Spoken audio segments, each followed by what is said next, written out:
The budget has to be off the roof, brother. Are you at liberty to talk about that? We're funding it ourselves. We're not taking anybody's money. So How much money are you spending on this? it'll be about $500 million by the time we're done, which is over 4,000 crores. Wow.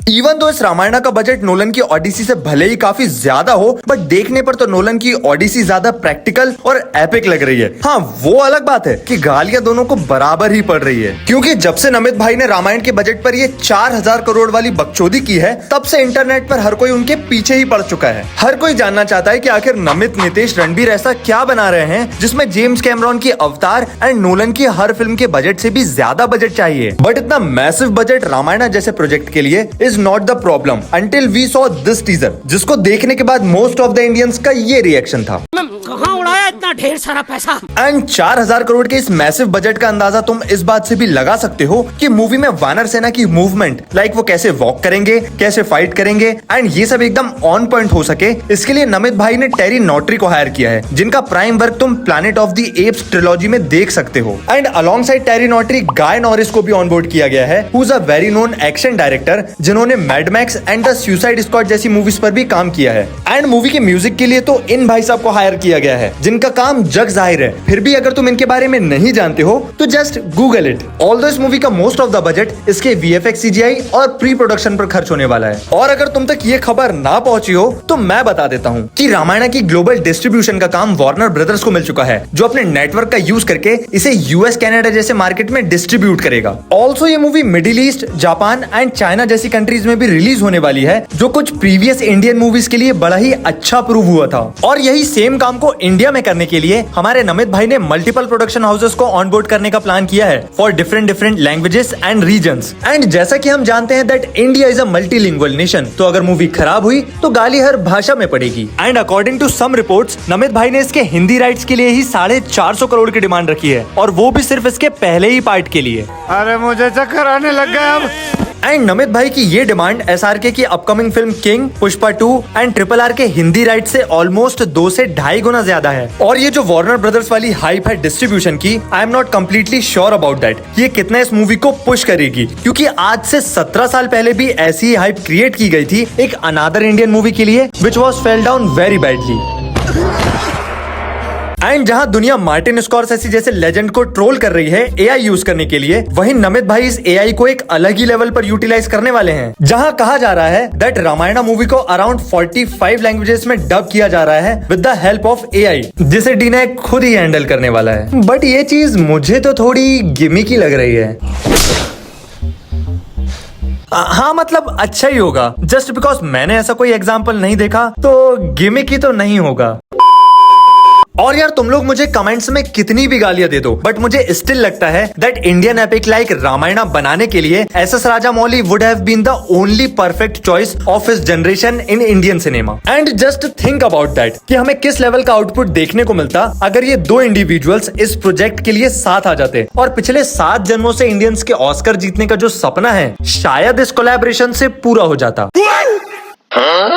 हाँ, जीतो तो थे, but that's a different story, जिसके बारे में हम किसी और दिन किसी और वीडियो में बात करेंगे। Coming back to the topic, which is a director of this movie, so like Nitesh Tiwari is a good choice, जिन्होंने दंगल, छिछोरे और चिल्लर पार्टी जैसी ब्रिलियंट मूवीज डायरेक्ट की है इन द पास्ट। और ये सारी स्टोरीज ग्राउंडेड है, इमोशनली टाइट है, एंड इनके टॉपिक्स लार्जर ऑडियंस को भी कवर करते हैं, सो द रामायण। हाँ तो but as per Nitesh Tiwari previous ventures, हमने अभी तक कोई भी लार्जर देन लाइफ फिल्म या इस तरह की कोई भी एपिक अभी तक उनकी फिल्मोग्राफी में नहीं देखी है, जिसके बेसिस पर हम ये एनालिसिस कर पाए that the outcome will be so good and epic like never before. Although movie के ये कुछ फ्रेम्स आंखों को सुकून और वो लार्ज स्केल वाली फीलिंग देते हैं, जो एटलीस्ट इस फर्स्ट टीजर तक तो ये फील नहीं होने देता that Nitesh Tiwari is a wrong choice for Ramayan. तो ये 4000 करोड़ का गैम्बल सिर्फ नमित मल्होत्रा के लिए नहीं, बल्कि नितेश तिवारी के लिए भी उतना ही बड़ा है। अब तो ये मूवी ही डिसाइड करेगी कि क्या सच में नितेश तिवारी इंडिया के डेनिस विलेन्वू साबित होते हैं, या फिर उन्हें दंगल जैसा ही कुछ और ढूंढना चाहिए।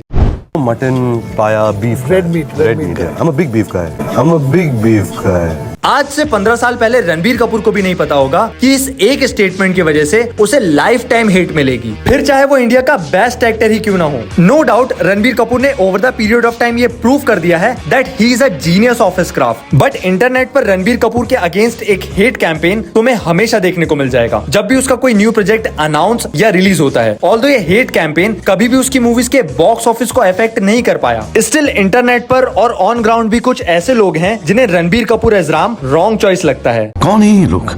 बिकॉज जब इस मूवी का टीजर आया था तब तुमने देखा होगा कि कैसे रणबीर कपूर को कंपेयर किया जा रहा था अदर एक्टर्स से। लिटरली रणवीर सिंह को बेटर चॉइस कहने लगे थे as Ram, and no doubt I agree कि वो इनसेन पोटेंशियल रखता है। बट ये ऑडियंस तब कहां थी जब रणवीर सिंह का पीक डाउनफॉल चल रहा था एंड इंटरनेट पर उसे जोकर कहा जा रहा था। It is all because of Dhurandhar became a phenomenon. और चलो एक बार को मैं रामचरण, ऋतिक रोशन एंड शाहिद कपूर को एक बेटर चॉइस मान भी लूं, मांगला ये क्या है, कार्तिक आर्यन, जिससे आज तक अपना ये हंसी वाला एक्सप्रेशन ही चेंज नहीं हो पाया। भाई श्रीराम तो दूर, इसे नितेश तिवारी जटायु का रोल भी ना दे। एंड वहीं प्रभास अन्ना के फैन क्लब्स उसकी ये एआई इमेज शेयर कर रहे थे। अबे जब मौका दिया था तब तो अन्ना जीसस क्राइस्ट बने फिर रहे थे। Thanks Lord. So in my opinion Ranbir Kapoor के अगेंस्ट ये जो हेट पेल्ट होती है इंटरनेट पर, that is baseless. Of course different persons के ओपिनियन डिफरेंट हो सकते हैं, बट ये कह देना that Ranbir Kapoor is a wrong choice for the role of Shri Ram is itself is a wrong statement. लगता है काफी गालियां पड़ने वाली हैं। अब ये देखो, ये पोस्ट है जॉन फीथियन नामक शख्स का, जिन्होंने 2 महीने पहले लिंक्डइन पर यह कहा था कि रामायणा इंडिया से पहली ऐसी मूवी होगी जो ग्लोबली ब्लॉकबस्टर बनेगी। और ये आदमी कोई इंडिया का तरन आदर्श नहीं है, he was the former CEO and president of NATO. क्या?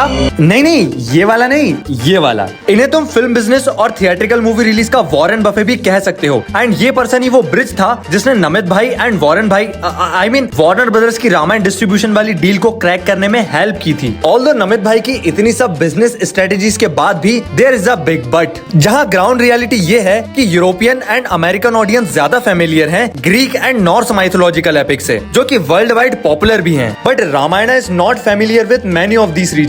तो नमित, जॉन एंड वार्नर भाई कितनी भी बिजनेस स्ट्रेटेजीज बना लें, अल्टीमेटली तो फिल्म का भविष्य ऑडियंस ही डिसाइड करेगी। तुम्हारे जैसे लोग इस देश के लिए श्राप है। ये सपने दिखाते हैं और फिर कहते हैं कि नहीं, ऐसा नहीं हो सकता। यार देखो, मैं बिल्कुल भी होपलेस नहीं हो रहा हूँ, बट एक ही डर मुझे सताया जा रहा है कि कहीं नमित भाई इंटरनेशनल सिनेमा बनाने के चक्कर में उसमें से इंडियन सोल को ही खत्म ना कर दें। और आज से कुछ साल पहले जो हमने देखा था उसकी वजह से लोगों में गुस्सा बहुत है, उन्हें आजमाना बंद कीजिए। देखो यार, मैं थोड़ा सा पेसिमिस्टिक इसलिए भी हो रहा हूँ कि जिस तरह के प्रोमिसेस और एक्सपेक्टेशंस मेकर्स ने हमसे इस फिल्म के लिए किए थे, जो रामायण का अडेप्टेशन कम और हाउस ऑफ द ड्रैगन्स की पैरोडी ज्यादा लग रही थी, जिसकी लंका अगर खुद रावण देख लेता तो अपनी ही सुंडी में तलवार मार लेता। बट ये मूवी तो इंडिया के ही लोगों ने नहीं देखी और भर भर के राइटर, एक्टर और डायरेक्टर को ट्रोल भी किया। But now with this Ramayana the makers of this movie are going global. Movie में क्या नहीं दिखाने से ज्यादा ये इंपॉर्टेंट है कि जो दिखाया गया है वो कितना एक्यूरेट है और लार्जर ऑडियंस को सेटिस्फाई करता है या नहीं। और रामायणा मूवी के लिए जस्ट अपना बजट रिकवर करना ही काफी नहीं होगा, it must be that Indian movie which will be bigger than ever. और इस मूवी का इम्पैक्ट लोगों पर उतना ही बड़ा होना चाहिए जितना कि ड्यून, ओपेनहाइमर, अवतार या फिर एवेंजर्स एंड गेम जैसी मूवीज का हुआ था। क्योंकि अगर ये किसी भी तरह से अंडरवेलमिंग परफॉर्म करती है तो कहीं नमित भाई का रिएक्शन इसके सेकेंड पार्ट के लिए कुछ ऐसा ना हो जाए। और खर्चा मैं बर्दाश्त नहीं कर सकता।